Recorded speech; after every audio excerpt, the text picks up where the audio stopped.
I just remember saying, like, man, there has to be like a website you can go to where you just download gospel tracks. And it's like, there's nobody that's doing it, you know? There was nobody, not the stuff that we were singing.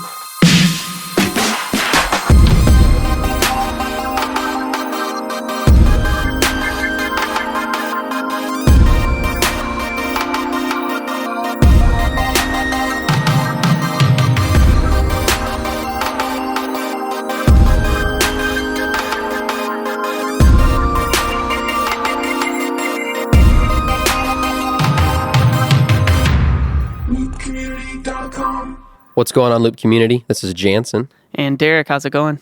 And we have a great treat for you today. We are interviewing a John Williams and an Oscar Williams who aren't related, but spiritually they are brothers. Right. So, no, everybody knows John Williams as John Mike. And kind of he runs our gospel division. And Oscar is the executive director of music at the Potter's House in Fort Worth, I believe. Yes, is that right? Fort Worth, Texas. Cool. So, Matt McCoy is going to be interviewing John, and we'll talk a little about him, and then you'll also hear a little bit later that John kind of interviews Oscar, talks about everything that he's doing. Yeah, so double feature. At the Potter House, that's right. So let's go ahead and dive right in. Let's do it.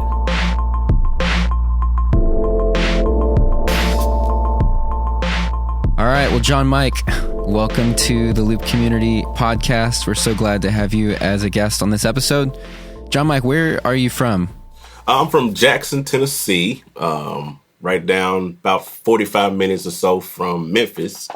So most of the time I just tell people I'm from Memphis, Tennessee, you know, that kind of thing. And is your name John Mike, or is that short for something else? Well, Mike or Michael is actually my middle name. My real name is actually John Williams, but there's a famous composer named John Williams. And I just started thinking about it, and it was like, okay, well, maybe if I just shortened it, just go John Mike, and it just kind of stuck, you know? Yeah, it's a good one. So community members, for those of you listening, John Mike, he runs and oversees the gospel brand of Loop Community called Gospel MultiTracks. You can find it at gospelmultitracks.com, facebook.com/gospelmultitracks, and basically anything that you're looking for related to gospel music as far as running tracks and all sorts of stuff. You're doing tutorials on, how to use music software, how to create your own tracks, I feel like you're constantly doing some sort of video tutorial online. It's awesome. So if you're into that kind of stuff, you got to follow Gospel MultiTracks, and see what John Mike is doing. But we're just so pumped with what John is doing with that brand, and thought it'd be good to introduce you to him, get to know who is the guy actually running this brand. And, so, John, tell us a little bit about just your personal music history. How did you even get started playing in the church? Well, long history in terms of that. I've been playing and doing music for well over 23, somewhere between 23 and 25 years. I'm not sure exactly the age that I started, but it had to be somewhere around 9, 10, 11, somewhere around in there, that I kind of picked it up and started playing. Started just regular piano lessons. I remember asking my mom to get me a keyboard for Christmas one year, and she got me the keyboard, and I wanted to take lessons. I was like, well, I'm trying to learn myself, can't really learn. Well, maybe I need to take lessons. So I asked her to put me in lessons, and she put me just in regular piano lessons, and the teacher that I had when I had the first lesson, he automatically said, yo, this kid's got something. I learned 3 full songs. I'm not even talking about Mary Had a Little Lamb, Twinkle Twinkle Little Star. I'm talking full gospel songs, chords, changes, everything in 30 minutes. I just was like a sponge. I just ate it up. And that just kind of started that journey. I started playing for my church maybe a month after that. And 9, 10 years old, I'm playing for my church. And just have done that pretty much all my life, just played for my church. And recently, as I got into my adult years, I started business teaching At 20, I started a teaching business called Yeshua School of Music, where I actually taught piano lessons, guitar lessons, drums, bass, all of those things like that. Did that for about 15 years. I just recently gave that business up because getting into doing this full time. Gospel MultiTracks has kind of grown to the place where I could do it full time now. But before that, teaching, and then back in 2009, 10, I got into production work, studio work, and started producing local artists, doing studio demos for people, production work, mixing, mastering, the whole kind of thing. And it just kind of... You went to school for production, right? Yeah, I do. I run an online production school now where I actually teach people how to record, and mix and master and do all those things. It's called creatingstems.com. That's one of them. And I'm actually working on another site called gospelproducers.com that's going to be hopefully launching out sometime in 2018. I'm working on getting some instructors, and we're going to be actually talking to some real gospel producers that actually produce in the industry and getting them to teach classes on how they do this or how they do that. And some really exciting things that we're building up to. Education is a big part of what I do, Right. Yeah, you're a good teacher.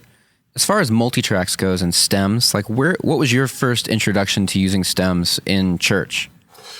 Back in the 90s, I had to say late 90s, I had a friend that had a recorder. It was made by Roland. It was called the VS880. I don't know if you remember that. It was it's one of the first kind of digital multi-track recording boards that they kind of came up with. That was consumer friendly.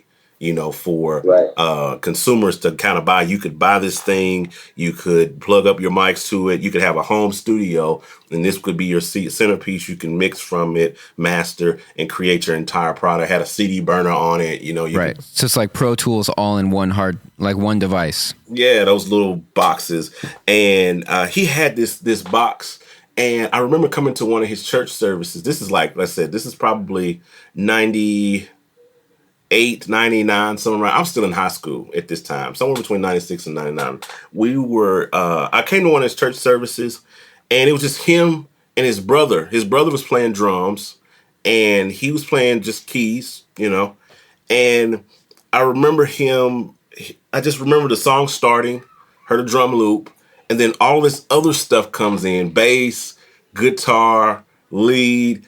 And it's just it sounds like they're a full band up there. I'm like, wait a minute, it's just those two guys playing. I'm in high school trying to figure this whole thing out. So I went and asked him, and he's like, oh man, yeah, I got this little VS880. I record my tracks, I put them on here, and we just kind of follow the whole plan, going through playing with this or what have you, playing with the actual recorder. That was my first introduction to seeing it in the church world, seeing people actually. And then when did you actually first use it? It wasn't until, probably 2010, 11, 12 that I actually got, because when I found Ableton, it was something. But the thing that I love that, I feel like that's the story of everybody. Because then I found Ableton. Right. There's two parts of life. It's before finding Ableton and then after finding Ableton. Okay, so then you found Ableton, and what happened? That's funny. Because the thing about that was that I had always been intrigued by the whole thing of using tracks. But using a recorder, I even had a couple of recorders over the years with myself that I would play around with, but could never really implement it into our church service because it was programmed. You couldn't loop, you couldn't go back if you needed to, you couldn't repeat a section, you couldn't. It was just it might as well have been playing to a CD, or an MP3 player or whatever. When I found Ableton, when I found it, I was able to now program these tracks and be fluid with it and be able to flow so I started kind of implementing those things. And that was part of what kind of led me into doing gospel multi-tracks, because I was playing at a church and had, it was just me and a drummer, kind of like situation with my previous friend. And the drummer went off to college. And so just me then. And so I found myself programming using Ableton, programming drum tracks, programming click tracks and things of that nature, and playing along with them. But then I quickly figured out that this is very cumbersome and very time consuming. And you know my story about my kids. I got 6 kids and trying to, manage life, a wife, church, business, and then create tracks for Sunday service. I just remember saying, like, man, there has to be like a website you can go to where you just download gospel tracks. Yeah. And it's like, there's nobody that's doing it, Yeah. There was nobody, not the stuff that we were singing, it wasn't anybody doing that stuff. And so I said, I got to figure this out. Like, there's got to be. Right, not for gospel tracks. There were websites doing tracks. Like, oh, there's Loop Community. Yeah. They don't have any gospel. Right, but nothing. There's old school, what we call old school gospel stuff that just works, that we just sing. There are cornerstone songs in gospel that are from the 80s and from the 70s and from the 90s and from the early 2000s that you just won't be able to get the original stems or anything like that too, that are just cornerstones, and we sing them still to this day. And still now at any given service, you're going to hear a song that was written in 1992, Yeah. What's one of those songs? I'll give you an example, like we call it the offering song. It'd be a song that could be used in like offering time. It's called "Blessed in the City." It's by Fred Hammond. It's written in I think it was like 92, 93. Right. But it's a cornerstone song. Just a staple song. Yeah. Musicians are looking at it's offering time. Pastor's day. Okay, we're going to take up the offering. Look over at the musicians looks over at the bass player, and the bass player looks at the keys like, what are we going to do? He just said, oh, let's do Blessed. Okay. And we start playing it, Right. It is just, those are one, and it's tons of others. That's just one example that kind of comes to mind. But there are tons of other songs that just are cornerstone songs in gospel that you will just hear on any given Sunday, and that just kind of represent the cornerstone of what gospel music is, Right. And that's something that I didn't even know. Like when I started Loop Community and we're doing, all the CCM music, I mean, you've taught me that there's like a whole other like genre, like group of songs that, like you guys are doing like shout bumps. You taught me what those are. And I remember when you were like, yeah, can we sell some shout bumps? I'm like, I have no idea what that is, but cool, let's do it. It's it's a part of the service, talk music, things of those nature that you just don't think about that represent parts of art. It's a whole other world. You know what I mean? Right. And it's a whole other language. And I think we learned that on the front end, when we was talking and stuff. There's a whole other language that gospel musicians and stuff speak. I think the funniest thing comes to my mind. I remember we were talking about the word doc. Or you don't know if you remember that. And he was like, I was like, Doc? Yeah. And it was like, wait, is he actually a doctor? Like, no, he's not a doctor. It's just that. It's just a term of endearment, It's just, you come up to a musician, if we're gospel musicians or in the gospel world, it's just kind of a customary thing when you greet each other and say, what's up, doc? Right. Yeah, I remember too, when you guys call them click tracks. Right. What you call click tracks, we call like loop tracks. Right. Yeah. But wait, what we call click tracks, what do you call? The click track for us, to what you guys would call a click track, is actually the metronome. Metronome. All right, yeah. That thing that does that. But for you, the click track is what? It's the drum loop, but it's synonymous for us. Most people say, hey, man, I need a click track for How Great Is Our God. And you would be thinking like, what do you want me to set it at? What, 120 BPM and just send you the click? And I'm like, no, send me the click track. Right. We send you a metronome. You're like, man, these drums sound horrible. Right. But that's the thing. But they serve the same purpose in that they serve the same purpose in the sense they keep the band on time. That's the whole purpose of the click track, whether it's the metronome or it's the drum loop. But more in gospel, it's more common or more customary to use the drum loop as the click track for the band to keep them locked in during the song. Right.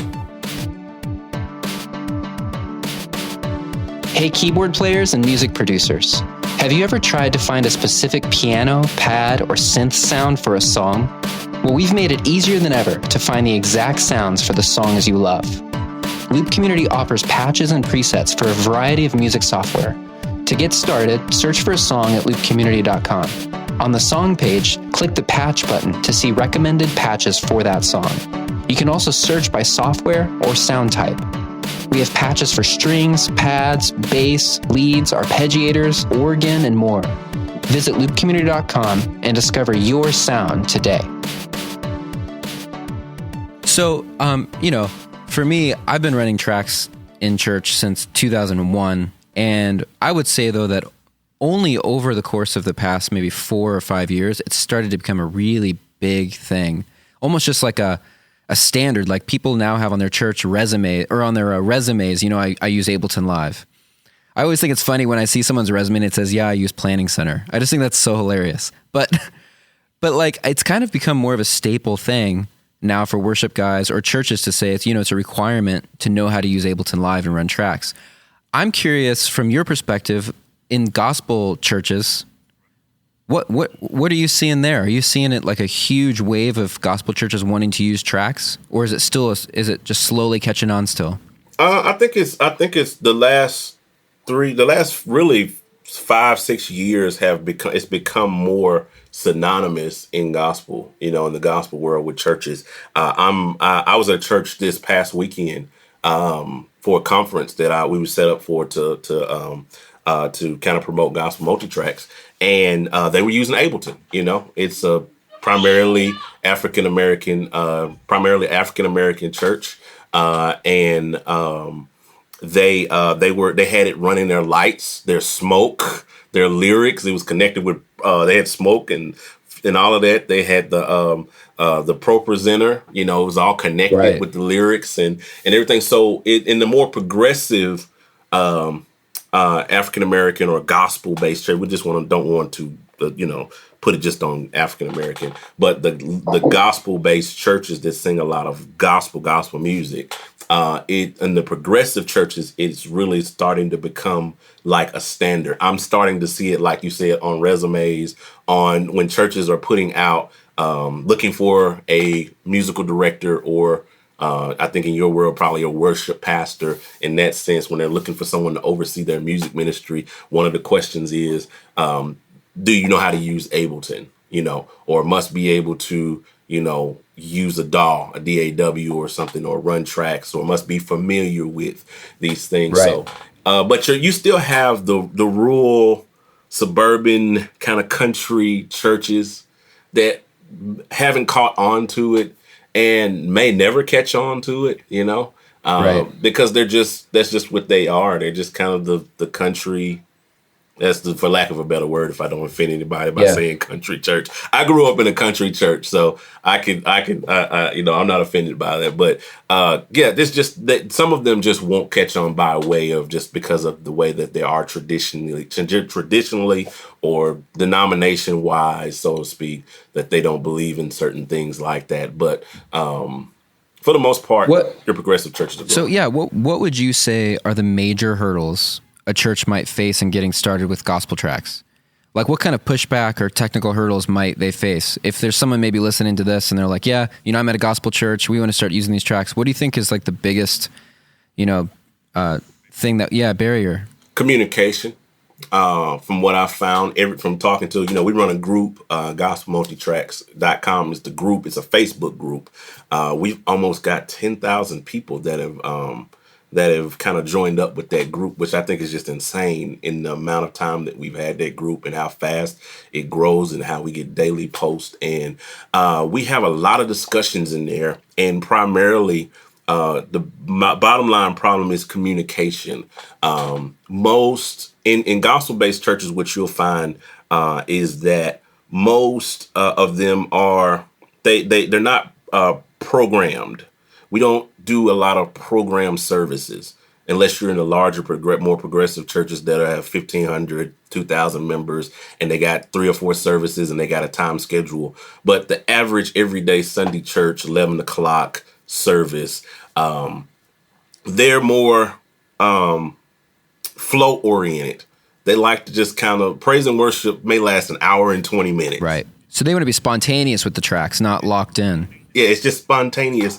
And so the biggest hurdle that a lot of gospel musicians face is that, hey, and I get this all the time in inboxes, emails, comments, YouTube, all of that everywhere. Hey, John Mike, I love this product. I really want to use it. I really want to get into using gospel tracks, but we don't have a program service. We just kind of flow. We just kind of go with the flow. We don't sing the song the same way every time. We don't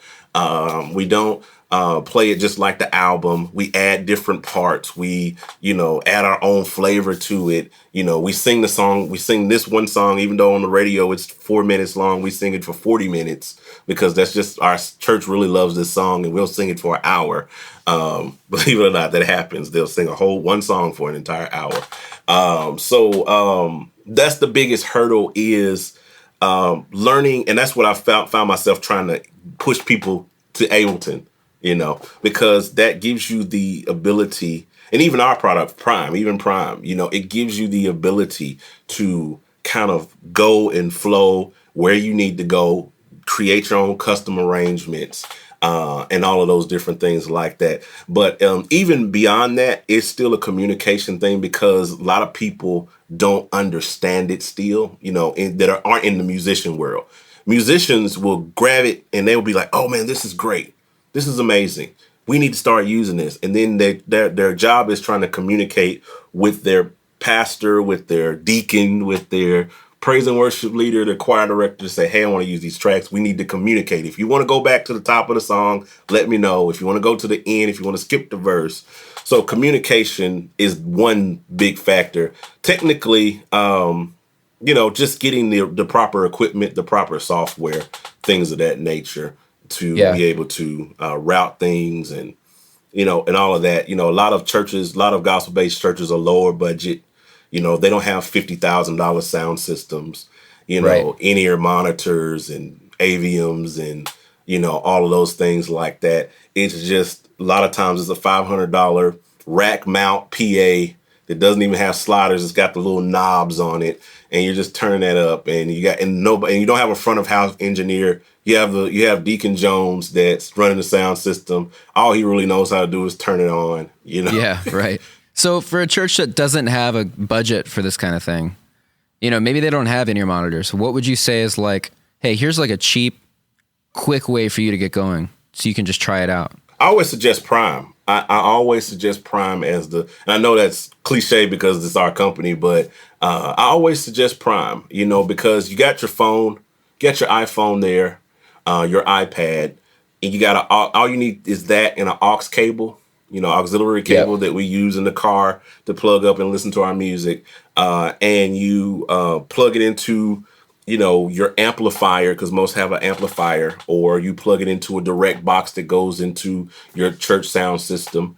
And then you work on the blend, you work on the mixing part of it and making sure that it flows with what you do. Get some headphones, things like that, so you can hear, that your drummer can hear. There are a lot of very cheap, inexpensive headphone mixers. I have one that's like $10. It's a Behringer 4-channel headphone amp. I can't think of the name of it right now, but if you just kind of Google that Behringer 4-channel headphone amp, I'm pretty sure you'll get it. It's probably about $10. It has 4 channels on it. You can plug your input into that and then plug your headphones into it. Your drummer can have a pair, you can have a pair. Those are some different little things that I always suggest to people to help them. I was with another pastor that I met while I was in Atlanta over the weekend. I just met up with him because he supported the business and he bought a lot of our tracks. I just wanted to meet him just to kind of see, hey, how are you running Prime? Because he used Prime. How are you using it? And he says, man, all I do, I have my iPad. I set it up here because he doesn't have any musicians at his church. He just uses Prime all as his band because he can't afford to pay a full band right now. So he uses that to kind of supplement so he can, get the funds to do that. But he just says, man, I just set my iPad up here on my pulpit, and I have an auxiliary cord that's going to a direct box. I plug it up, and I press play, and we just kind of go for it. That's kind of on the low budget end. If you're just, I mean, you can get started. I tell everybody, you can get started for the cost of what's already in your pocket right now. Oh man, John, that was too easy, man. People are gonna think I paid you to say that. I know. But hey, that's why we made Prime. It is an easy way to get going. So, John, if people wanted to get involved with Gospel MultiTracks, and maybe even they're making their own tracks and they want to upload, or they just want to like get a part of the community, like the gospel community, what do they do? Well, I always tell people to send me a email. Send me samples of your work. If you're a producer, a musician, it doesn't even have. We're not necessarily just looking for full producers. Sometimes I just need a drum player.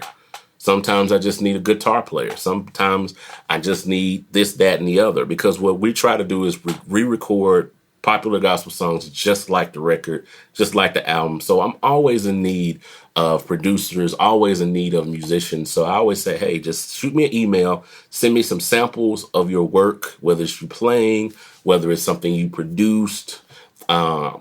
Preferably, if you're in the producing end, I want you to be able to produce everything: drums, guitar, bass. I want to hear the arrangement just like I heard it on the radio. And if you're a musician, just send me some sample. Hey, I played on this. Hey, this is me playing here. This is me playing there. Because you never know. I got somebody that may need, we've got about 20, somewhere almost 30 producers that work with us with Gospel MultiTracks. So everybody's always needing somebody that can play guitar, somebody that can play drums. So it's easy to get involved. Just reach out, connect. Yep. Yeah, find them on Facebook under Gospel MultiTracks. They have a group, they have a page, Twitter, Instagram, SoundCloud. But guys, if you have not seen John Mike do a tutorial of how to use software like Logic, Pro Tools, Ableton, running keyboards, stuff like that, you are missing out. So make sure you check out Gospel MultiTracks on Facebook, Twitter, Instagram, SoundCloud, everywhere basically. And John, thanks so much for being a part of this podcast. Yes, sir. Thank you so much. It was a pleasure as always. It's exciting to see just how big this gospel community is growing and all the resources you're providing. So thanks, man. Yes, sir. Great interview, guys. It's really nice to hear from our very own John Mike and just what he does for our company, as well as his ministry background. Like we mentioned before, John Mike was also able to interview Oscar Williams. Oscar is the Executive Director of Music and Fine Arts at the Potter's House in Fort Worth, Texas. Let's hear from them now. What's going on, guys? It's John Mike, Director of Gospel MultiTracks, and I'm here with Oscar Williams from the Potter's House. He is the Executive Director of Music and Fine Arts. Hopefully I got that right. And we're just going to kind of chat a little bit and kind of talk about what his story is. The Potter's House, of course, is is probably, I would say, arguably at least one of the gold standards, in the church realm. And so everybody's always looking at what you guys are doing and patterning themselves after the things that you guys do and how you do music ministry, how you do your all aspects of your ministry, your media ministry, your social media, even down to how Bishop preaches. So I'm sure it's an amazing machine in how it works and all these different parts that come together. So Oscar, if you can kind of tell us a little bit about who you are and what you do, that would kind of help us kind of get things kicked off here. Sure, man. Well, first, I'm grateful to be on the call with you, brother. I appreciate all that you all do. Absolutely. For music and for the gospel community as well as the church community. Yeah. So again, I am, Oscar Williams. I am the Executive Director of Music and Fine Arts at the Potter's House. And what that entails is I oversee our complete music and fine arts staff, budget, and operation. Wow. For our main campus and our Fort Worth campus. And I'm grateful to have a great staff of team members who love God, who love what they're called to do, and who work toward really building and edifying the body of Christ. Totally. And that's pretty much our design and our goal. We enjoy making music. We don't necessarily do it to be a trendsetter or right. do it because people looking or do it for any of those reasons.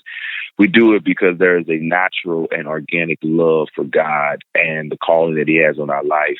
Awesome. And so when we come together, we just try to bring all those gifts, synergize them so that God gets the glory and the church is edified. Man, that's awesome. Yeah, I mean, absolutely.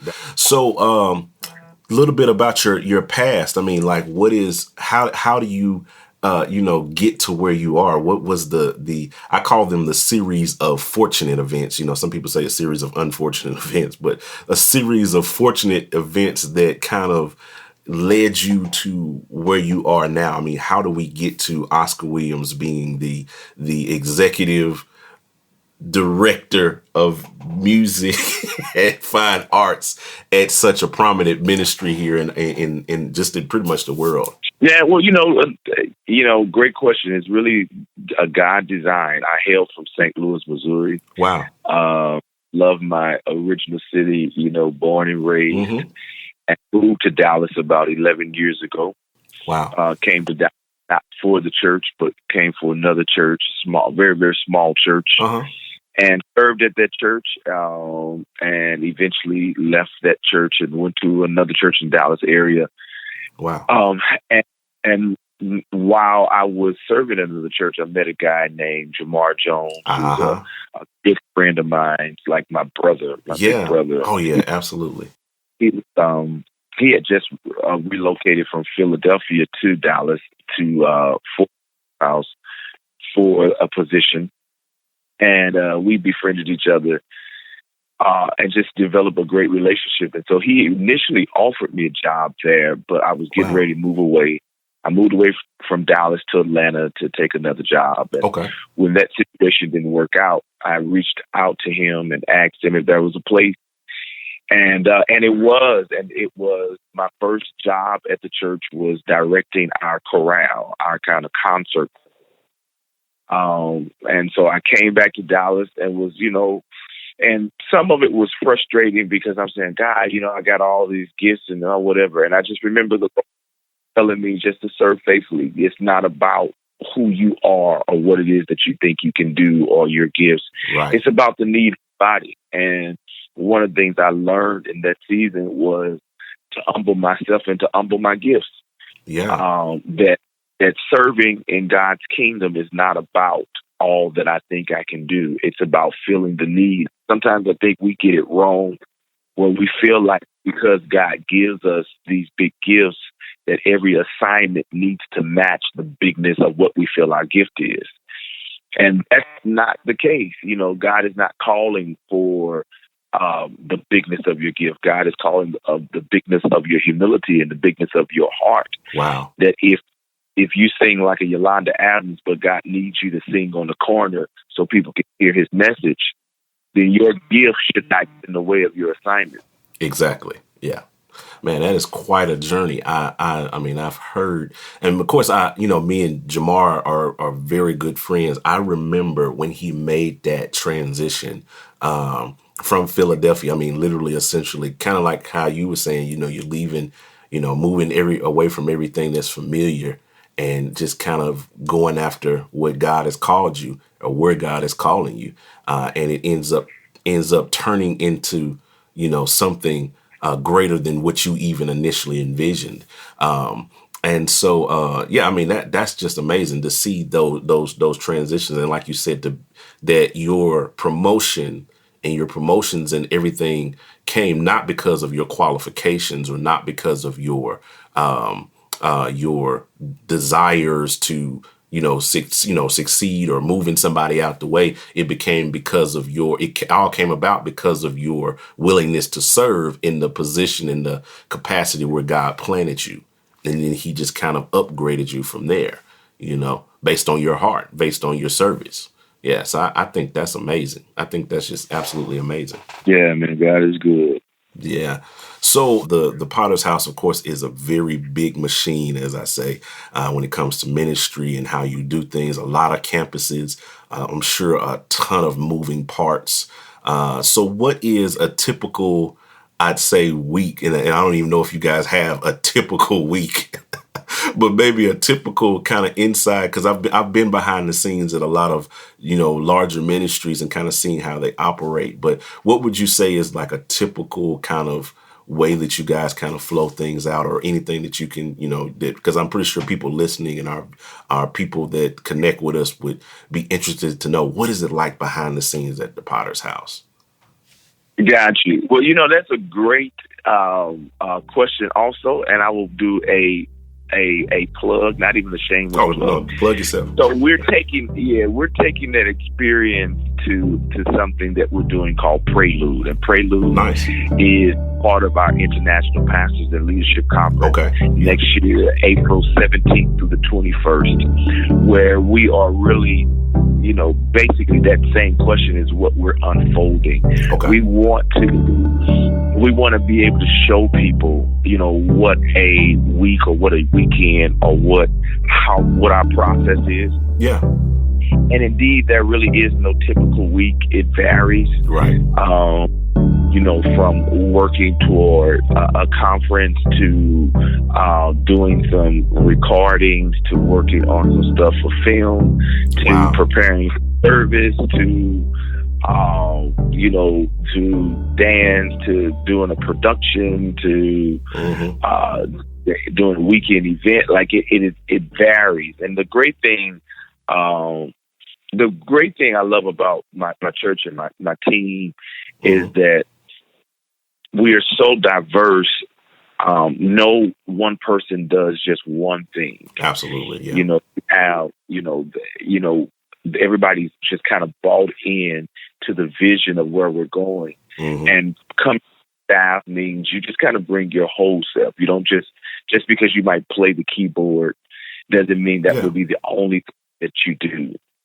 You might have to produce a service, or you might have to run, or you might have to, help move a keyboard sometimes. It's all of that. So that's kind of what we want to, and I'll answer the question a little more in depth. A typical week always consists of, there are some mainstays in a week where we will always meet, our directors will always meet each week to discuss what's happening, what's coming up, what happened over the weekend, service design, flow design, forecasting at least, we forecast at least 6 weeks to 3 months ahead just to make sure that we have a good picture. We want to make sure we best serve our volunteers. Yeah. And then we have a creative meeting. We'll do a creative meeting each week. And in that creative meeting, we'll, dive more into the design of a production or a service flow or whatever. We will each week have a production meeting, and that's with the extended part of our creative staff. That's our sound guys. That's the TV guys, our lighting guys, all of that. We'll come together each week to talk about, the previous service, and again, forecasting at least a month in advance of what is to come. We will always do a full service meeting with all the stakeholders of that service, so that everybody will know what is happening, what is going on. Of course, we will always have rehearsals each week. Yeah. And given week, you can have from 3 to 10 rehearsals going on. That's inclusive of. We have several different dance ministries that will rehearse, our drama ministry, our actors, our writers guild, band rehearsals, our choir rehearsals, our praise team rehearsals. They always happen each week. And that's just, those are the mainstays in a typical week. All of that will always go on each week. And this changes depending on what we're preparing for or what is happening. Wow. Yeah, that's amazing. And that Pastor and Leaders Conference, that is amazing. I've been to that conference a few times. We've been there as our personal church. We've came out and sat in on the leadership classes and been a part of that. And then I've also been there as a vendor with our company. So a couple more questions, and we'll kind of let you get back to what you're doing. But I would ask, what is in the future for you personally, or even as ministry? anything, that you want to kind of add, that this is where what I'm working on. This is what I'm doing. This is what's coming up for me. Anything you want to kind of elaborate on, or as, this is, what I'm doing. Yeah. So for me personally, man, just a lot of my time is involved in church, but I am, looking at 2018 to really try to get back to my writing and just release music. I haven't done it in a long time. I tried to really turn my focus toward the church in it. Absolutely. And so I'm going to see if I can do both. But with that, we did record 2 albums that are coming out in 2018. Nice. One called Heal Our Land with our choir, Potter's House Choir. Nice. We took back to the music scene after a long hiatus. Then we did a work CD recording,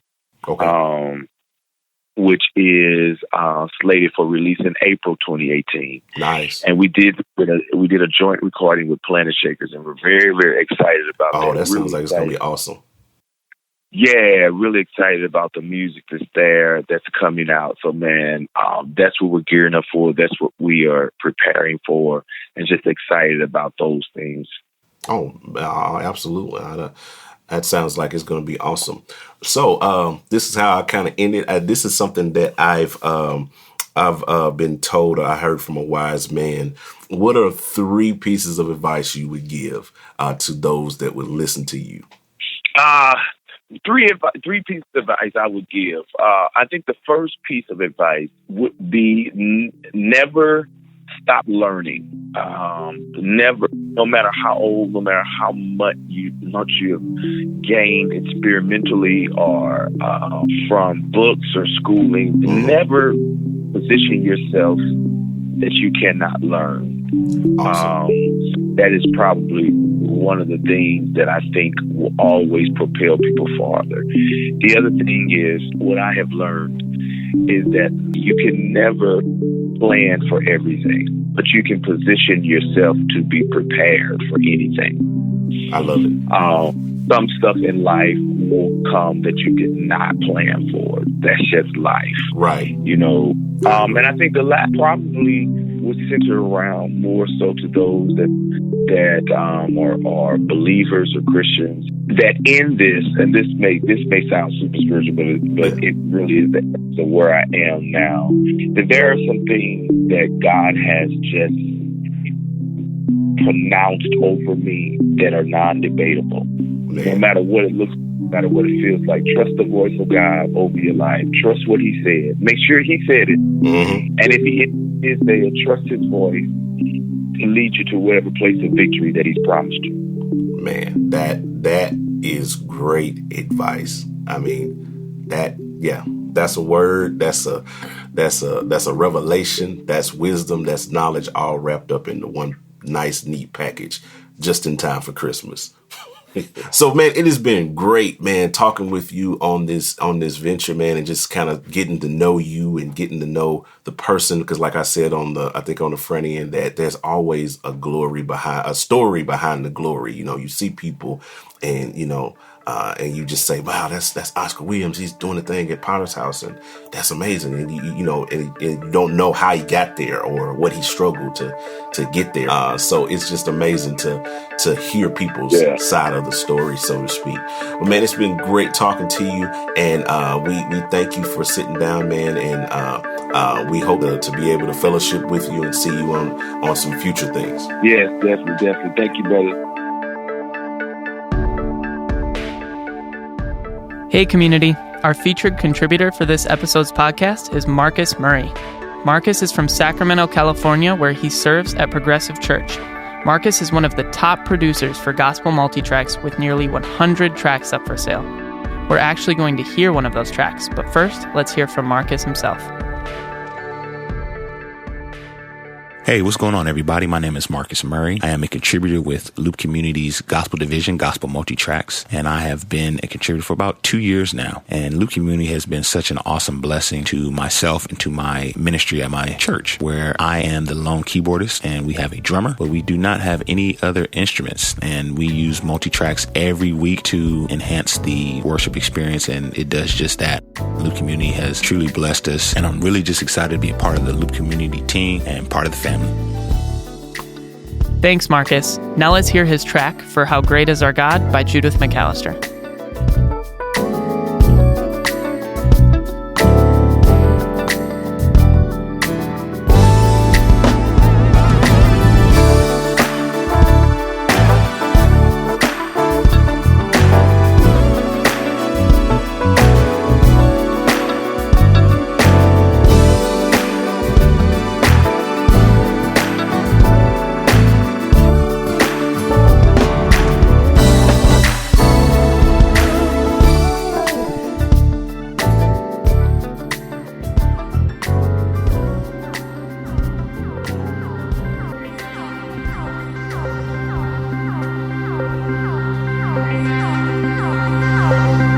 This is Community Talk.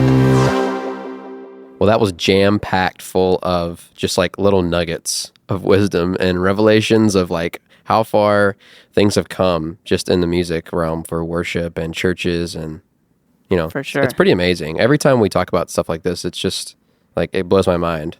Right. Things are so much more advanced every day I know. in this industry. Yeah, it's still And advanced every day is right. Like it's every day there's something else new. You know, when new stuff comes out, like it's integrated into churches, and it's like constant learning, right? Right. John Mike is just a really, really nice and interesting individual. He's hilarious too. He is hilarious. But he is so like, he has this like really likable way about him, and he blows me away with how much he learns. For sure. Like he learns and then he teaches what he learns, right? He replicates that in other people, which I love about John Mike. He has such a entrepreneurial type of spirit. Like he's always thinking about like the next idea. Right. You know what I mean? Yeah, he learns a lot. Just like when he said he was like a sponge as a kid, like you can see that in him still today. He just soaks it all up, but then he teaches everyone. Yeah, And the sponge thing. Didn't he say something about when he was young, like he went to the piano teacher finally, and the piano's like, okay, like teach you these three Right. songs. Learn the piano. Yeah, and he was like, it's not like, you know, Mary Had a Little Lamb. We're talking about full gospel songs. Right. You know, like 30 minutes. Okay, I'm ready for the next song. Right. So I don't know if like prodigy is the right word, but maybe like I've seen some of those guys that play gospel music, and it's just what they're able to do is amazing. So he is definitely one of those guys, and he has like a really awesome family, a lot of kids, And and sometimes I wonder how he juggles it all. Right. I mean, like he is so busy all the time.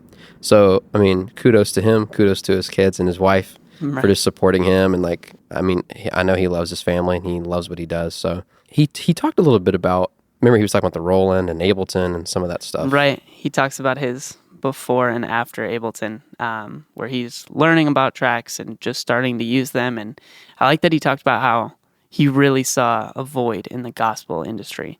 And I think that's motivating to look for those opportunities. And now it's his full-time job. Like What is like before and after Ableton?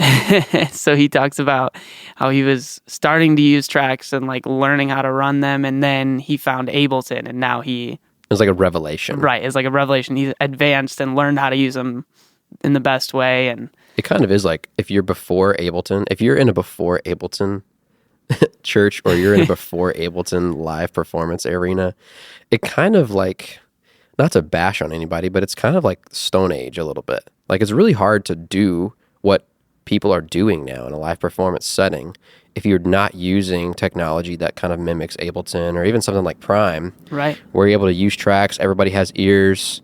Like it just makes things a lot easier. for sure. And the sound is better, it flows better, everybody's just more congruent and consistent. Right. A lot of people couldn't even imagine doing it without now. Right, totally. Yeah, I can't even remember what it was like to not have that click in my ear every single weekend. But you know, it's you kind of get to the point when you take it for granted and you forget those things. So Yeah. if you are there, just remember like that's a great thing to have in ministry. So if you're an after Ableton person, maybe you can be the people that are like helping the before Ableton people like get to be after Ableton people. Right. Bring them along. That's right. Yeah. Show them Prime. It's an easy place to start. Yeah, he talks about just like how that took off, and it took off the gospel division, and he partnered with Loop Community and Right. was able to expand that, and now we have tons of gospel contributors and tracks, and He's been a huge, huge like help to just what Loop Community is. Like the brand at Loop Community, he's really kind of like picked up the banner and just like run with it as hard as he can to get, a lot of music producers and churches and musicians just aware. Yeah. Right. Like he's brought them from where they are to like just the knowledge of knowing what resources we have and how to even use them. Like I it's hard pressed for me to go on Facebook or Twitter or Instagram and like not see a John Mike something. Right. He's Like- always live. Yeah, he is always I live. think he has two of himself. I And know. one's just live. That's there has to be like 7 of him Right. just running around somewhere doing One all for kinds each of kid and then one to be live. That's right. Yeah, that's exactly right. He talks a little bit about how he got into like music production, Yeah. right? Because he's a great musician, he's a great teacher, and he had his own business for a little while, but he transitioned that not so long ago into like in building the Gospel MultiTracks brand, working with Loop Community, working for Loop Community now, and interesting how he transitioned into that, right? Like it's not an easy thing to go out and try to find people Right. to help like make tracks Yeah. and do this thing. He's so good at making connections and knowing people. The other day I was talking to him just about like, I saw a huge jump in 1 week in their social media and I was like, in the Gospel MultiTracks, I was like, how'd you do that? He's like, oh, I partnered with this guy. He's a drummer. He's great. He has 60,000 Instagram followers and he's been promoting us all week. And I was like, how'd you meet him? He's like, oh, I just know him. And he just knows. Yeah, that's his go-to accent. His answer is like, I just know this guy.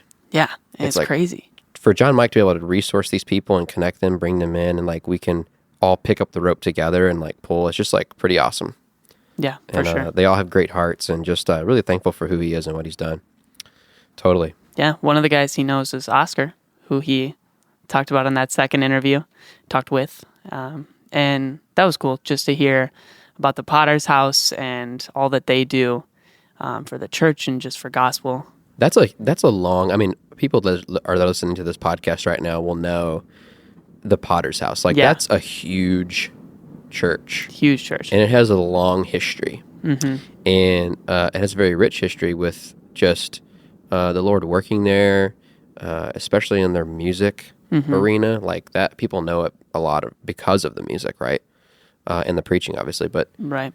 so Oscar's a great guy. So He talked a lot about how it worked and how it's kind of down to a science, but then things are different every week. So it's like a machine, but it's always changing. right, Which I think is important once you get that big Totally. to have a system in place of how it should work, but be able to be flexible and grow and expand. like if you have a church of that many people, there are some musicians as a part of the body that want to help and want to serve. Right. So like, how does Oscar talk about like how he assimilates these people? Yeah. He says a lot of what he looked for was just like people that love God first, which is huge, I think, especially, of course, for church and just at a church that big. Like you want musicians, like you said, who want to serve and who want to serve the Lord and have a servant's heart and not just begrudgingly going into every day. Which can start at the top for the church a lot of times and start with you as the worship leader and for him as the director of it all, to just empower people and to get them together. Totally. And yeah, it can lead into a machine that comes down to this is how we do it, and they meet every week and Right. have a lot of communication. And then he talks about at the end just the simple things he threw out at the end, like just trusting Jesus for all of it and never stop learning. Like those are simple things that we hear a lot, but I think John Mike takes that to heart, like the never stop learning. He's always trying to do the next thing, and he's always just teaching everyone. And so, yeah, definitely check out all of the stuff that John Mike's doing with the Gospel MultiTracks division and just with what Potter's House is doing. They are partnering with Planet Shakers, he said, for an album this coming year, which is going to be sweet. Wow. Yeah, Guys. so that'll be, yes, They're partnering with Planet Shakers. for an album this coming year. That's a big deal. Yeah. Like so that, I can't wait to hear that. That's going to be awesome. that'll be awesome. And a choir album as well. So lots of great Wow. stuff coming out of from both the Potter's House and Gospel MultiTracks.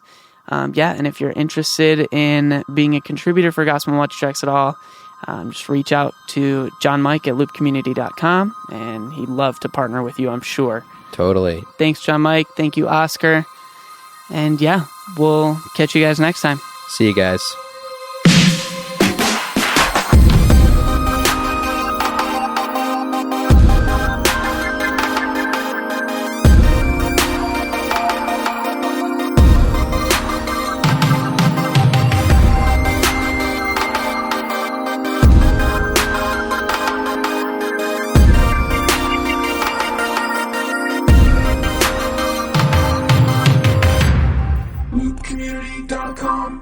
Thanks for listening to the Loop Community Podcast. Merry Christmas and Happy Holidays.